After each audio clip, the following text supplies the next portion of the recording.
जय हिंद दोस्तों, मैं रंस अग्रवाल बिहार पुलिस फॉरेस्ट आप सबका अपने चैनल रंस अग्रवाल 2197 पे स्वागत है। दोस्तों, जैसा कि हम लोग जानते हैं, लोग बिहार पुलिस में साइंस से लगभग 30 से 35 क्वेश्चन पूछता है। तो उसी के लिए हम मोस्ट इम्पोर्टेंट और 3000 से 4000 साइंस के इम्पोर्टेंट क्वेश्चंस कराने वाले हैं। अगर हमारा ये वीडियो पढ़ाने का तरीका अच्छा लगे तो हमारे चैनल को लाइक शेयर और सब्सक्राइब जरूर कीजिएगा। आज का मेरा फर्स्ट क्वेश्चन है, विद्युत परिपथ में निम्नलिखित मापने के लिए आममीटर का प्रयोग करते हैं। तब विद्युत परिपथ में धारा को नापने के लिए आममीटर का प्रयोग करते हैं। आममीटर को विद्युत परिपथ के श्रेणी क्रम में लगाया जाता है। कौन से क्रम में? श्रेणी क्रम में। एक आदर्श आममीटर का प्रतिरोध 0 होता है। क्या होता है? 0 होता है। आममीटर के साथ एक और इंस्ट्रूमेंट हमको पढ़ना पड़ता है, वो है वोल्ट मीटर। क्या? Volt meter. तब वोल्ट मीटर से वोल्टेज को मापा जाता है। किससे नापा जाता है? वोल्टेज को। वोल्ट मीटर को विद्युत परिपथ के समानांतर क्रम में लगाया जाता है। कौन सा क्रम में? समानांतर क्रम में। ठीक है। अच्छा, एक आदर्श वोल्ट मीटर का जो प्रतिरोध होता है वो अनंत होता है। कितना होता है? अनंत होता है। ठीक है। अच्छा, जैसे कि हम बता दिए हैं, ये हो गया आपका ammeter. Ammeter. Voltmeter. Voltmeter बड़ा है तो बड़ा के साथ बड़ा, बड़ा के साथ बड़ा, या तो अनंत होगा नहीं तो 0 होगा, या तो अनंत होगा नहीं तो 0 होगा। समझ रहे हैं ना? ये दोनों क्वेश्चन एग्जाम में पूछा हुआ था तो इसलिए बता दिए। समझ में आ गया? एग्जाम में क्वेश्चन पूछेगा, विद्युत परिपथ में धारा को किससे नापते हैं? आममीटर से। आममीटर को कहाँ लगाते हैं? विद्युत परिपथ में, श्रेणी क्रम में। अच्छा, आममीटर, एक आदर्श आममीटर का विद्युत प्रतिरोध कितना होता है? तो 0 होता है। ठीक है, समझा भी दिए। वोल्ट मीटर से क्या नापते हैं? तो वोल्टेज नापते हैं। इसको श्रेणी क्रम में लगाया जाता है कि समानांतर क्रम? इसको समानांतर क्रम में लगाया जाता है वोल्ट मीटर को। एक आदर्श वोल्ट मीटर का जो प्रतिरोध होता है वो अनंत होता है। ये तीनों एग्जाम में क्वेश्चन वेरी इंपॉर्टेंट है, पूछ भी सकता है। समझ में आ गया? चलिए आगे बढ़ते हैं। नेक्स्ट मेरा क्वेश्चन है, पीतल निम्नलिखित का एक मिश्र धातु है। तो पीतल के मिश्र धातु को याद करने का तरीका है पिताजी। क्या? पिताजी। किससे? पिताजी से। पी से पीतल हो गया, ता से तांबा हो गया, जी से जिंक हो गया। तांबा को ही कॉपर बोलते हैं। तांबा को ही क्या बोलते हैं? कॉपर बोलते हैं। तो देख लीजिए तांबा और जिंक किस में ऑप्शन में है? तो ए ऑप्शन में है। किस में है? ए ऑप्शन में। क्लियर हुआ कि नहीं हुआ? तांबा और जिंक के मिश्र धातु को क्या बोलते हैं? पीतल बोलते हैं। याद करने का भी तरीका बता दिए। तांबा और टीन के मिश्र धातु को कांसा बोलते हैं। तांबा और टीन के मिश्र धातु को क्या बोलते हैं? कांसा बोलते हैं। ठीक है। कांसा किसको बोलते हैं? तांबा और टीन के मिश्र धातु को।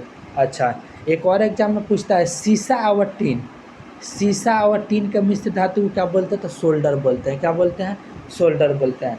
ये तीनों क्वेश्चन याद रखिएगा। समझ में आ गया? चलिए आगे बढ़ते हैं। नेक्स्ट मेरा क्वेश्चन है, संवेग के बदलाव की दर निम्नलिखित के समानुपाती होती है। ठीक है। बल के, वेग के, समय के, त्वरण के। संवेग बदल रहा है तो संवेग क्या हो रहा है? बदल रहा है। तो बदलेगा तो किसके रेस्पेक्ट में? समय के रेस्पेक्ट में बदले। कोई भी चीज़ टाइम के अनुसार बदलता है। अच्छा, संवेग बताए थे, किसी वस्तु के द्रव्यमान और वेग के गुणनफल को संवेग कहते हैं। किसी वस्तु के द्रव्यमान और वेग के गुणनफल को क्या कहते हैं? संवेग कहते हैं। द्रव्यमान को m लिख दिए, अब वेग को v लिख दिए। कोई दिक्कत है क्या? m इंटू वी को संवेग नहीं बोल दिए? एम भी। और समय को t लिख दिए क्योंकि जगह कम है। अच्छा, इसको यहाँ पे लिखिए, m v बाई टी को क्या बोलते हैं? वेग परिवर्तन की दर को त्वरण करते हैं, कहते हैं। वेग परिवर्तन की दर को यानी v बटे टी को एक्सेलरेशन लिख सकते हैं, हम बताए हैं द्रव्यमान गुना त्वरण को बल कहते हैं। क्या बोलते हैं? फोर्स बोलते हैं। फादर इक्वल टू मदर, यानी संवेग परिवर्तन की दर को क्या बोलते हैं? बल कहते हैं। क्या कहते हैं? बल कहते हैं। क्लियर हुआ कि नहीं हुआ? संवेग एक सदिश राशि है, वेग भी एक सदिश राशि है, त्वरण भी एक सदिश राशि है। समझ में आ गया? सदिश राशि वैसी राशि होती है जिसमें क्या बोलते हैं, दिशा के साथ साथ, जिसमें परिमाण के साथ साथ दिशा का भी ज्ञान हो, उसे सदिश राशि कहते हैं। जैसे कि बल अगर हम पूर्व दिशा में लगाएंगे तो क्या वो पश्चिम दिशा में लगेगा? पूर्व दिशा में लगेगा। मान लेते हैं 5 न्यूटन के बल से हम लगाएंगे तो उसका परिमाण हो गया, और दिशा उसका पूर्व दिशा में लगा रहता है, वो पूर्व दिशा को इंडिकेट कर रहा है। तो बल एक क्या है? सदिश राशि है। क्लियर हुआ कि नहीं हुआ? समझ में आ गया ना? इसमें एक क्वेश्चन है संवेग, तो संवेग को थोड़ा सा हम बता दे रहे हैं। जैसा कि हम बताए हैं, संवेग जो होता है, संवेग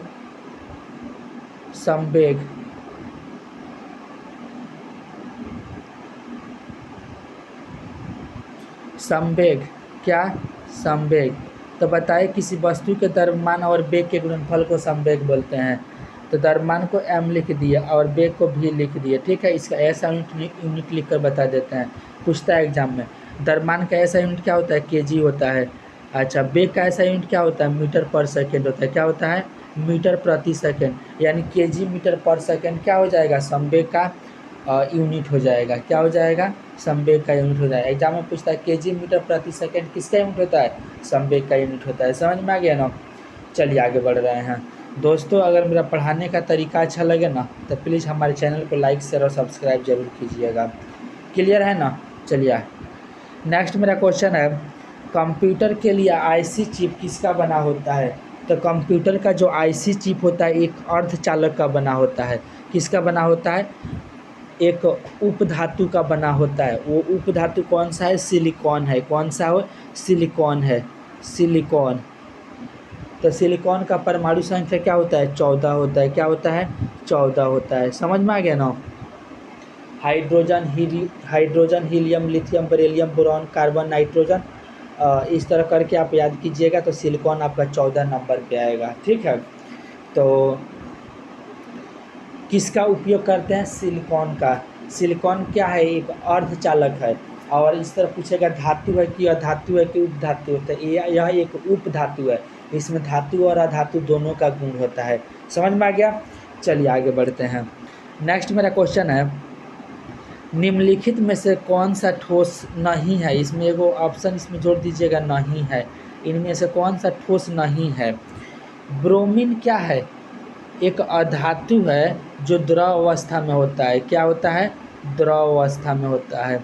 समझ में आ गया ना? तो ब्रोमीन ग्रेफाइट ठोस में होता है, सिलिकॉन ठोस में होता है, गोल्ड ठोस में होता है। ये तीनों तो सॉलिड है। ये तीनों क्या है? सॉलिड है। अभी बताए सिलिकॉन क्या है? एक अधातु है। अधातु बड़ा उपधातु है। ग्रेफाइट क्या है? एक अधातु है। गोल्ड क्या है? एक धातु है।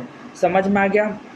ब्रोमीन जो है ये एक ऐसा अधातु है, ब्रोमीन, जो द्रव अवस्था में होता है। क्या होता है?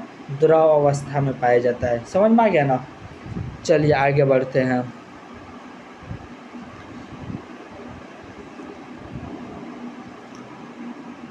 एक चाबी भरी घड़ी की कमानी में किस प्रकार की ऊर्जा होती है? तो अगर हम ऊर्जा को बताएं तो एक स्थितिज ऊर्जा होगा, एक गतिज ऊर्जा होगा, एक यांत्रिक ऊर्जा होगा। स्थितिज ऊर्जा का मतलब होता है किसी वस्तु की अपनी स्थिति के कारण उसमें जो कोई भी ऊर्जा है वह स्थितिज ऊर्जा है। मतलब कोई वस्तु को आप रख दीजिए, उसमें कोई मूवमेंट नहीं हो रहा है, तो उसमें जो भी ऊर्जा होगा उसको स्थितिज ऊर्जा बोलते हैं। जैसे कि मान लेते हैं एक पत्थर को हम गोल घर पे रख दिए हैं कांस्टेंट, तो उसमें कौन सी ऊर्जा होगी? स्थितिज ऊर्जा होगी। ठीक है। घड़ी का चाबी भरा जो ऊर्जा होगा वो स्थितिज ऊर्जा होगा। वो कौन सा ऊर्जा होगा? इसका आंसर क्या हो जाएगा? स्थितिज ऊर्जा। क्या हो जाएगा? स्थितिज ऊर्जा हो जाएगा। ठीक है, आगे ऑप्शन में होगा उसको मार लीजिएगा। गतिज ऊर्जा का मतलब होता है किसी वस्तु की उसकी गति के कारण उसमें जो भी ऊर्जा होगा उसे गतिज ऊर्जा कहते हैं हम। जैसे कि बहता हुआ पानी में जो ऊर्जा होगा वो गतिज ऊर्जा होगा, चलता हुआ फैन में जो ऊर्जा होगा वो गतिज ऊर्जा होगा, चलती हुई कार में जो ऊर्जा होगा वो गतिज ऊर्जा होगा। और स्थितिज ऊर्जा और गतिज ऊर्जा के योगफल को क्या बोलते हैं? स्थितिज ऊर्जा और गतिज ऊर्जा के योगफल को यांत्रिक ऊर्जा बोलते हैं। क्या बोलते हैं? यांत्रिक ऊर्जा बोलते हैं। समझ में आ गया ना? तो इसका आंसर मान लीजिएगा तो क्या हो जाएगा? इसका आंसर क्या हो जाएगा? स्थितिज ऊर्जा। एक चाबी भरी मोटर कार में कौन सी ऊर्जा है? स्थितिज ऊर्जा है। समझ में आ गया? चलिए आगे बढ़ते हैं। नेक्स्ट मेरा क्वेश्चन है, एक तरंग 0.8 सेकेंड में 24 चक्कर पूरा करती है तो उसकी आवृत्ति क्या होगी? ठीक है, मेरा ये क्वेश्चन पूछ रहा है। सबसे पहले आवृत्ति जो होता है, आवृत्ति किसी तरंग के द्वारा 1 सेकेंड में जितना चक्कर पूरा किया जाता है उसे उस तरंग की आवृत्ति बोलते हैं। इसे नीटा बोलते हैं। क्या बोलते हैं? इसे नीटा द्वारा इंडिकेट करते हैं। 1 सेकेंड में जितना वो चक्कर, यानी चक्कर की संख्या, चक्रों की संख्या बटे टाइम। आवृत्ति बराबर क्या हो गया? चक्रों की संख्या बटे टाइम। तो चक्कर कितना है मेरा? 24 चक्कर है। कितना देर में? 0.8 सेकेंड में। ये पॉइंट कैंसिल कीजिएगा, ऊपर 10 हो जाएगा, 8 तिरका 24, यानी 10 तिहाई 30 हर्ज हो जाए। क्या हो जाएगा? 30 हर्ज। मतलब आवृत्ति का ऐसा ही मात्रा क्या होता है? हर्ज होता है। क्या होता है? हर्ज होता है। आवृत्ति को एक बार समझ लीजिए, किसी तरंग के द्वारा 1 सेकेंड में जितना चक्कर पूरा किया जाता है उसे उस तरंग की आवृत्ति कहते हैं। समझ में आ गया?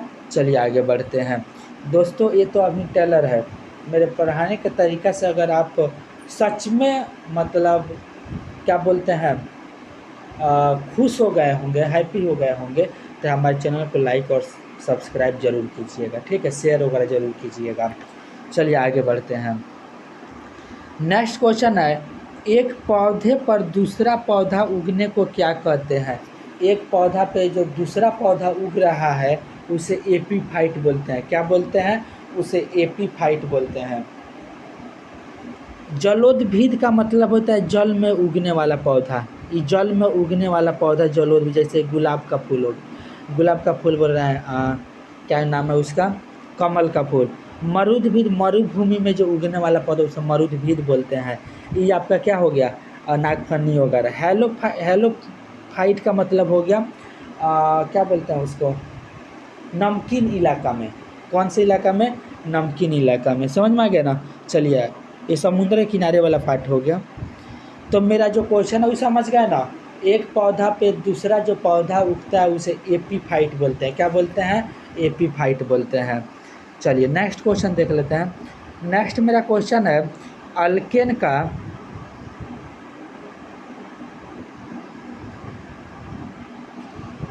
का सामान्य सूत्र क्या होता है? अल्केन का सामान्य सूत्र क्या होता है? तो अल्केन का सामान्य सूत्र CnH2n+2 होता है। क्या होता है? CnH2n+2। अल्किन का सामान्य सूत्र क्या होता है?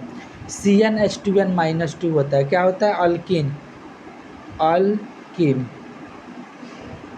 CnH2n-2। अल्काइन CnH2n होता है। क्या होता है? अल्काइन CnH2n होता है। अल्काइन। तो अल्काइन का सामान्य सूत्र क्या होगा? CnH2n होगा। तो याद करने का तरीका, पहले 2 जोड़िए, 2 घटाइए, उसके बाद कुछ नहीं। समझ में आ गया ना? चलिए आगे बढ़ते हैं।